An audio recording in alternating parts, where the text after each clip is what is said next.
जुन्नरचं प्रकरण आपण पाहिलं, पुण्यातलं पाहिलं. जुन्नरमध्ये अजूनही संतप्त वातावरण आहे, चीड आहे, लोक रस्त्यावर आहेत.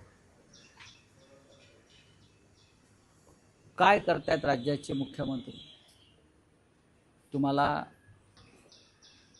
काय ते बिल मंजूर करायचं आहे महिला आरक्षणाचं, म्हणजे ऑलरेडी आधी मंजूर झालं आहे 23ला, ते परत त्यांना डुप्लिकेट मंजूर करायचं आहे. नारी शक्ती वंदना, ज्या मुलींवरती, कोवळ्या मुलींवर 9 वर्षाच्या 10 वर्षाच्या तुमच्याच राज्यात ज्या पद्धतीनं अत्याचार सुरू आहे, तुम्हाला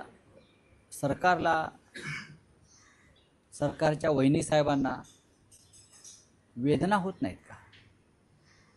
तुम्ही इतर सगळ्या विषयावर पोपटपंची करता. मी महाराष्ट्रातच राहीन, मी दिल्लीत जाणार नाही, यावर तुम्ही मत व्यक्त करता. शिवसेनेवर मत व्यक्त करता. सुप्रीम कोर्टात शिवसेनेच्या बाबतीत काय निकाल लागणार हे तुम्ही बेशक ठोकून देता.